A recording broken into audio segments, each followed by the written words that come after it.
Hi everyone. The winter solstice has arrived in Southern California on this gorgeous December day. The good news for gardeners in the Northern Hemisphere is the return of more sunlight as the days get longer and the shadows get shorter. Cool season gardening is a favorite time for us as we love growing leafy greens and root vegetables. Our mild Mediterranean climate in Zone 10B allows gardeners to grow vegetables year-round. In this video, I'll take you on a tour of our container garden and harvest some veggies. I'll also be doing some chores. I'll show how to make protective wire cages to guard against pests like white cabbage butterflies, rats, squirrels, and other critters. I'll harvest greens and prepare a 7-leaf shredded garden salad. And I'll direct sow beet seeds. We would love to hear from you in the comments about any connections you have as you watch this video. If you get anything out of the video, please consider liking, sharing, and subscribing to our channel. We would really appreciate it. Okay, let's go ahead and get started. I picked up these 2 broccoli from a big box store, and it's called Artwork. Now, apparently Artwork is considered a gourmet broccoli, and it hasn't been available to home gardeners until recently. So you can see here at the very top where that main crown would be, I cut it off because it started to form and get big. When you cut that main crown off, it encourages the side shoots to develop. So all along the stem, you're seeing these side shoots develop. They get anywhere from 6 to 8 inches long, and right now they're about 2 to 3 inches. So they're not ready to be picked. I'm really looking forward to seeing how these side shoots develop. In these 2 pots, we have Dinosaur kale. We've been picking leaves off of these plants for the past couple of weeks. The kale leaves really hold up well in Asian hot pot, and we also like it in salads. I'm going to go ahead and pick some leaves, cut them thinly, and add them to our shredded garden salad.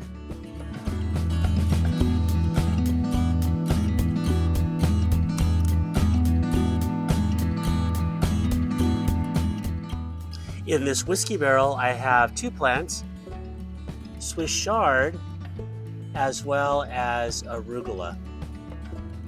I am going to pick both for our garden salad.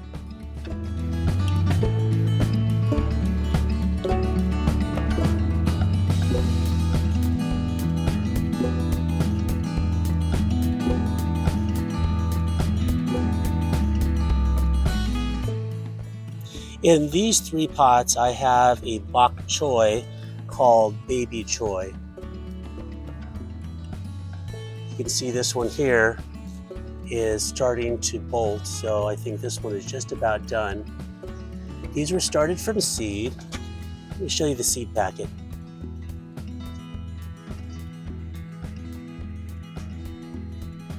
Okay, let's go ahead and harvest a few leaves for our salad.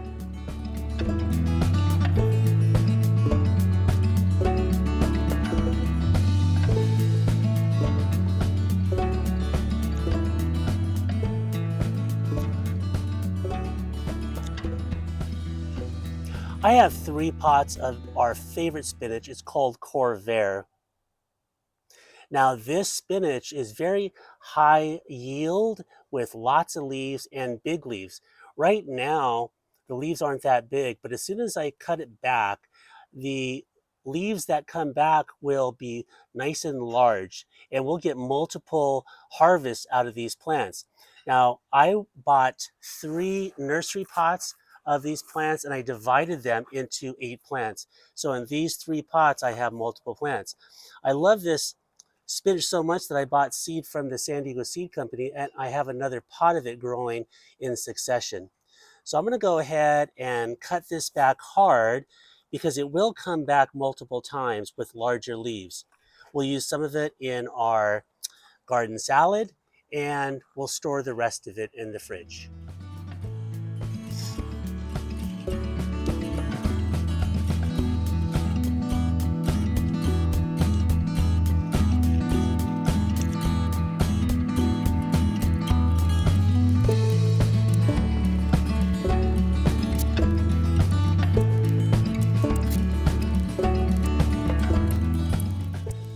We received these Manoa lettuce plants from a friend who had them as volunteers in his garden. So he dug them up and gave them to us. I planted them in the pot and they took. So they're looking really nice. I'm going to pick some leaves and place them in our garden salad.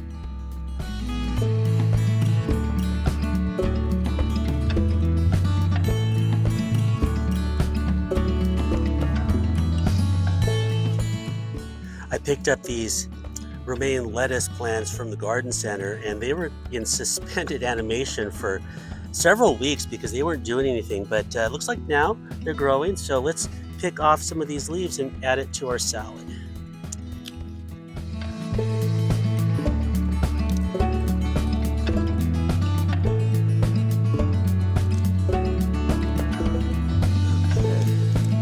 It's good.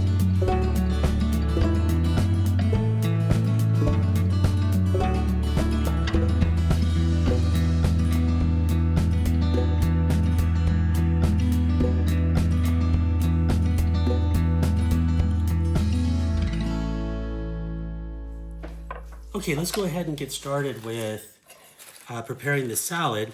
I like to take the greens and just simply slice them very thin. So we have 7 leafy greens, and I'm just gonna slice everything up thinly, and at the end I will toss it with some dressing.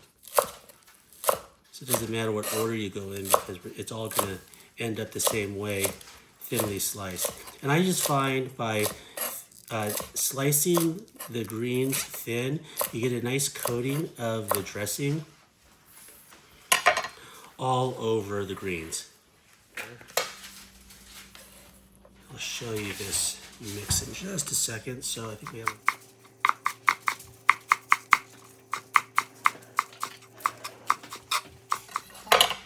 all right. Okay, so all right, here we have this beautiful mix of greens. Let's add this sesame flavored Japanese style dressing. Shake it up, and I'm gonna start off with just a little bit and get all of that coated. Okay, and I'll add more as needed. Again, one of the nice things about this shredded garden salad is that when you have these greens cut so thinly, you get a nice coating of dressing on the greens, and it's really easy to eat.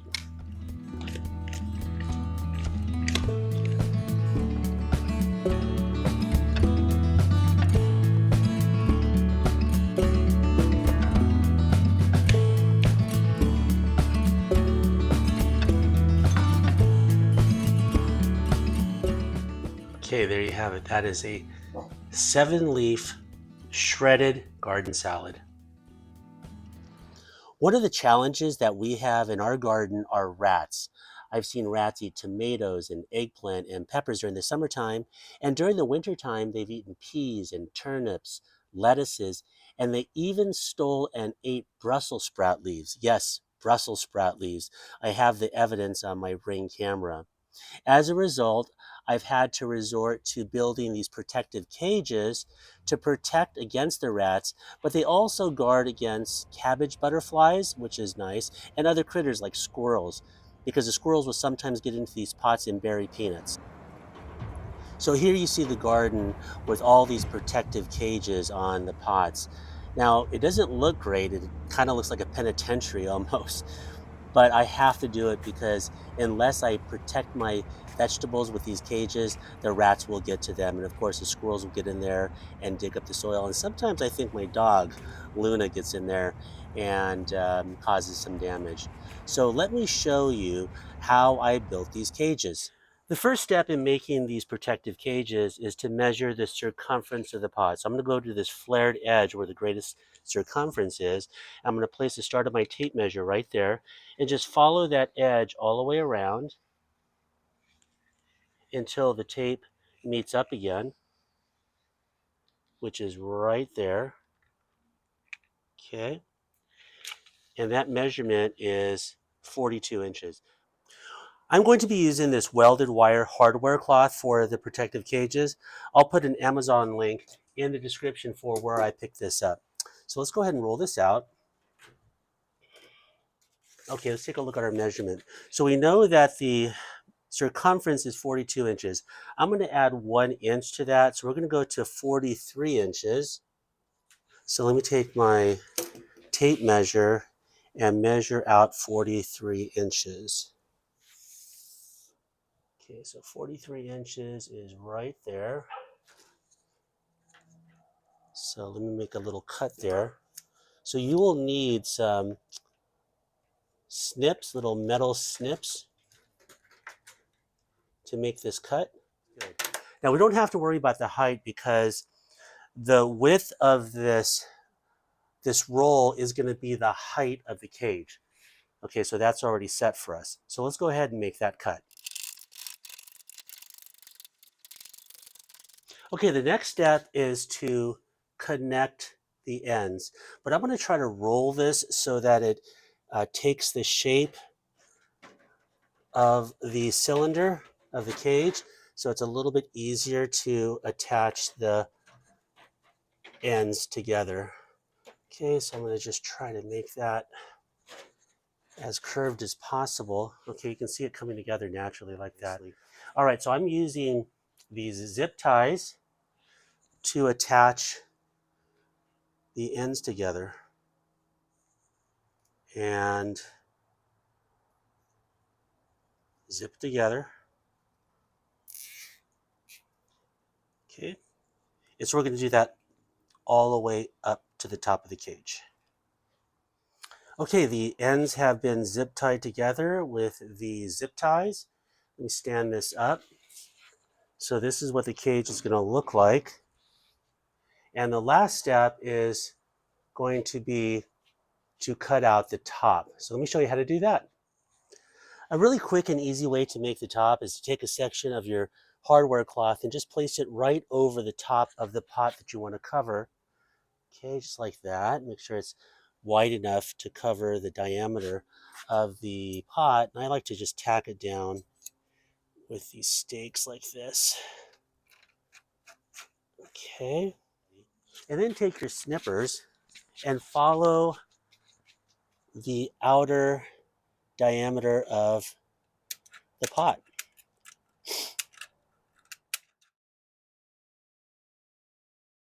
So that's done. Let's go ahead and take out these staples and take it over to the cage and fit this on top of the cage. The last step is to zip tie the top to the cage. So it looks like it fits pretty good. Let's take a zip tie and start here.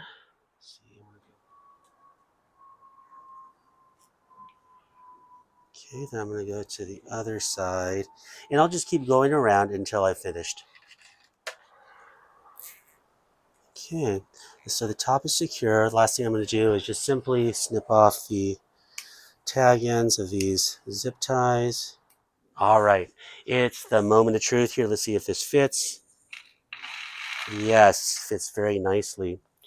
The benefit of having a cage like this is that you are going to protect your vegetables from critters like squirrels and rats. And we have problems with rats in our garden, so this has been really an effective way of mitigating that problem. The other great benefit of this is it keeps white cabbage butterflies off of your brassicas. We all know that those white cabbage butterflies can lay eggs under the leaves, and those will lead into the development of caterpillars, which can destroy your plants. So this is how we protect our vegetables from rats and the white cabbage butterfly. Into this pot, I'm going to plant this Pak Choi that I picked up at the garden center. First thing I'm going to do is remove this mulch. Okay, so let's just go ahead and take that out and place it in a bucket over here.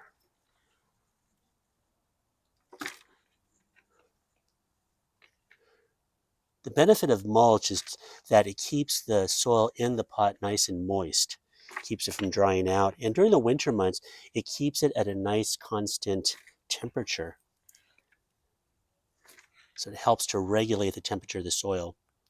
Okay, and let me go ahead and add a little bit of organic fertilizer in here. I use this Dr. Earth Premium Gold Organic Fertilizer. It's an all-purpose fertilizer. It has a 4-4-4 ratio. So let me go ahead and open up a hole here. When I see some worms down there, it's always a great sign. Okay. So let me go ahead and add some fertilizer. Let's take a small handful and then I'll mix it in.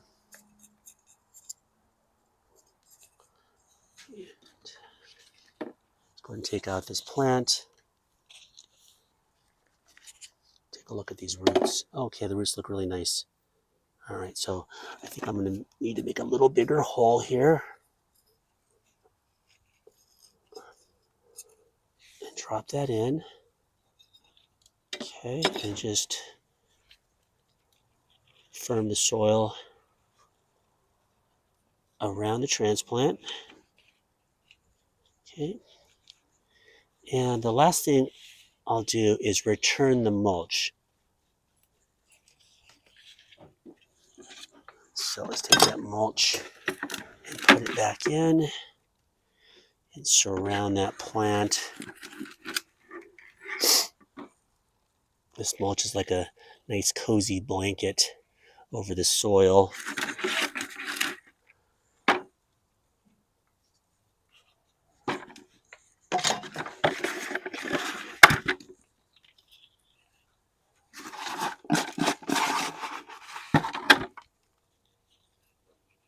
Okay. Put the label back in. I'm going to water this in.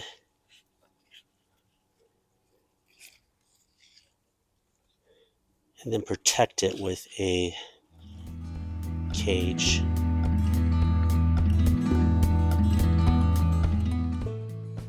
Okay, let's go ahead and put this cage on that I built earlier. Okay, the Pak Choi is planted. In this pot I have Japanese turnips.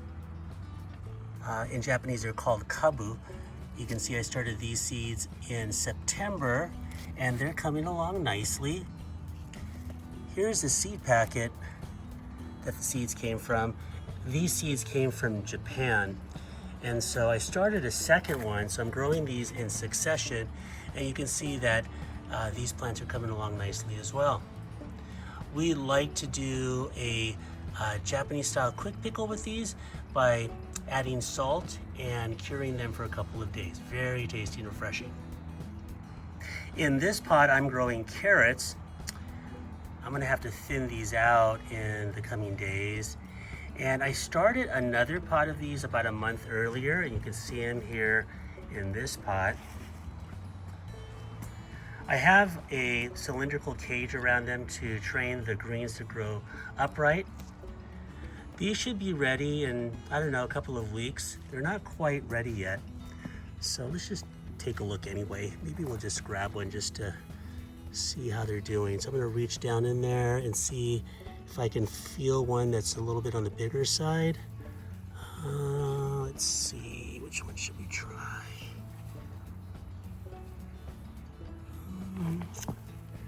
Oh, here, maybe this one here. This one's got a bigger stalk. Okay, so I'm gonna take this one out right here. So let's see what we get. I'm not expecting anything big. Okay, it's still small as I expected. But anyway, there you go. In this pot, I have Corvair spinach that I started from seed. I ordered these seeds from the San Diego Seed Company. They're a great resource. I'll have to thin these out. Now these were sown back in November. I placed 2 seeds per hole, so I'll have to thin out one from each of those holes. Here we have some garlic that were planted back in November, and they're coming along nicely. And in these two pots, we have the ever-present green onions from cuttings. We grow these year-round. So we just take the root end from the green onions from the store and drop them into the pot. In this pot, I have beets. This variety is called Detroit Dark Red, a very popular variety. The seeds for these plants were sown back in September, and as you can see, the plants are doing very nicely. I am going to start another pot of these beets here. All right, let's go ahead and sow these seeds. According to the seed packet, the depth of the seed should be planted 1/2 inch every 4 inches. So I am going to make the holes first with my dipper and just go around the pot and make my holes. Okay, and I'll put a few more in the middle. Let's see, right about there, there, and there. Okay. Now I'm going to take my seeds. Instead of planting 1 seed per hole, I'm going to plant 2 in each of the holes. And then I'll thin them out because these seeds will germinate, but some of them may not. So just to ensure that I get germination, I'm going to place more than 1. And then if they both germinate, I'll just thin out the weaker plant. Okay. These beet seeds, for those of you who have planted or sown these beets, are very easy to handle because they're large seeds. Okay. And then I'm just going to go back in with my finger to make sure there's good contact with the soil. So I'm just going to press them in gently.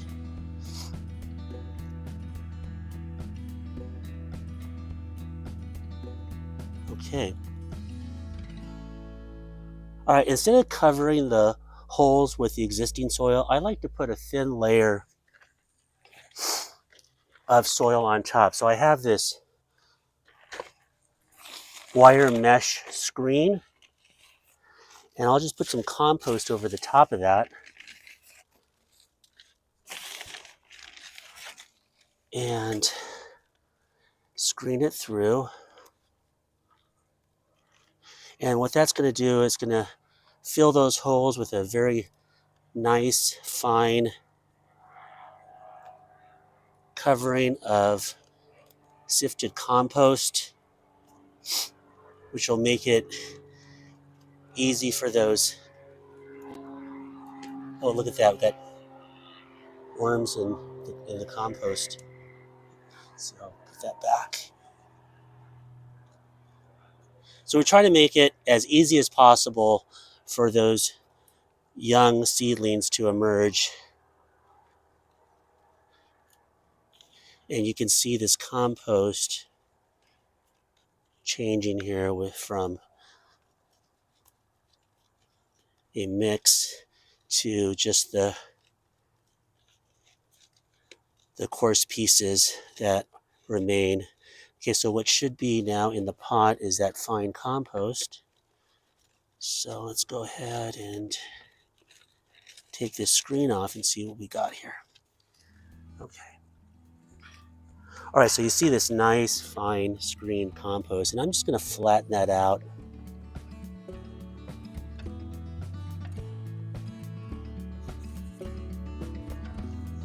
Now, in addition to this screen compost, to make it easy for these seeds to germinate and emerge from the soil, is I'm going to put this burlap over the top. And the purpose of this burlap is to prevent the soil from crusting over.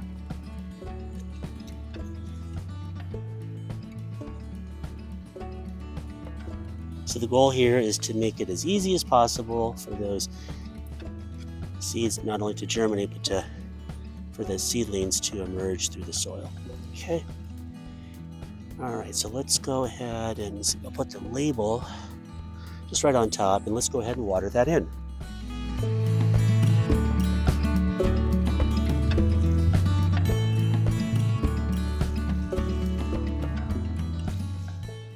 In these two grow bags, I'm growing yellow potatoes.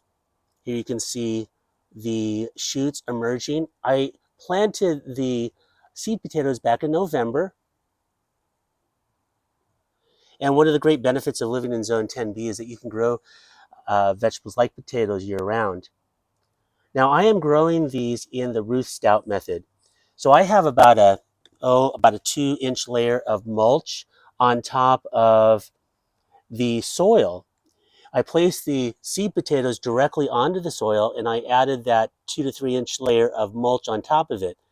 Now that these shoots have emerged, I'm going to backfill these grow bags with more mulch until the mulch gets to the top of the grow bag. And then I'll just let the foliage grow out. I might have to stake the foliage because it does get kind of long and unwieldy.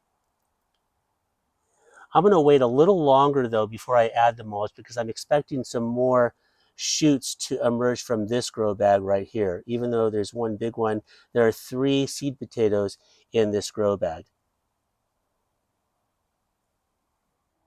In these 2 pots, I have Daikon radishes.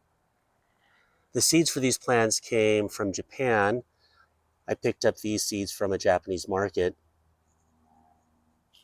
The germination rate was very good. I would say nearly 100% of those seeds germinated. The plants are in these 20-gallon containers, which gives the roots a lot of room to grow. They're also growing in this nice loose soil, so when it's time to harvest, they come out very easily. What's interesting about these 2 pots is the one on the left here was sown back in October, and the seeds for these plants were sown in November. So it's interesting that this pot seems to be doing better, and I'm assuming it's because of the conditions at the time. In November, it's cooler than it was in October. I'm assuming that that's the reason why the pot on the right is doing better, because it is the same seed. These plants will probably need another 3 to 4 weeks before they're ready to harvest. So there you have it. This was our winter garden update. I hope you enjoyed the tour. Let's take a look at our harvest today. We had this massive harvest of Corvair spinach and several leafy greens. We have Manoa lettuce, Romaine lettuce, Corvair spinach, Arugula, Dinosaur kale, Swiss chard, and Pak Choi. Please consider liking and sharing this video with people you know. Please consider subscribing to our channel. We would really appreciate your support. And as always, thank you so much for watching.